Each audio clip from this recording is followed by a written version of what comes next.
জয় জগন্নাথ বন্ধুরা, কেমন আছো? ভালো আছো তো? আবার তোমাদের সামনে চলে এলাম নতুন একটা জায়গায়। সামনে আমাকে দেখা গেল একটা কুয়া আছে, কুয়ার পাশেই বাবুই পাখির বাসা। তো চলো আমি কুয়াতে একটু নামি, নিচের দিকে সিঁড়িও আছে। তো কত সুন্দর লাগছে, মানে এত সুন্দর লাগছে আমাকে, আমি কি বলবো, এতটা কাছাকাছি আমি কোনো সময় বাবুই পাখির বাসা দেখিনি। আর বাবুই পাখির তো বাসাগুলো দেখতেই পাচ্ছ কত সুন্দর। আমিও হেঁটে হেঁটে একটু নামছি। কেমন লাগছে? আমি পাহাড়ের উপরে উঠতে চলেছি। তো উঠে আমি চারদিকে ক্যামেরাটা করে তুলে ধরবো, যে যেদিকে ক্যামেরা করব সেদিকে তো পাহাড়ই পাহাড়।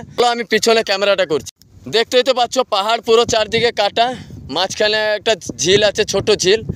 আর দেখো যেদিকে ক্যামেরা করছি সেদিকে পাহাড় পাহাড়। এই ভাই আমাকে নিয়ে এসেছে। এই ভাই যদি না নিয়ে আসতো এখানকার পরিবেশ, এখানকার এত সৌন্দর্য জায়গা কোনো দিন তোমাদের সামনে আমি তুলে ধরতে পারতাম না। উঁচুতে আমি দাঁড়িয়েছিলাম, তারপরে আমি নেমে নেমে এসেছি ওই দিক দিয়ে, ঠিক আছে? ওই ভাইটা তো ওখানে দাঁড়িয়ে আছে। এবার দেখো এত সুন্দর লাগছে, কি মানে কি বলবো, খুব তোমাদেরকেও আনন্দ দিতে পারবো, আমিও আনন্দ নেব। তো এত কষ্ট করে তো এলাম তোমাদের সামনে, ভিডিওটা তুলে ধরলাম। পরিবেশটাও আমাকে হেবি সুন্দর লাগছে, ভালো লাগছে। তো তোমাদেরকে যদি ভালো লেগে থাকে কমেন্ট শেয়ার করে দেবেন। জয় জগন্নাথ, জয় জগন্নাথ।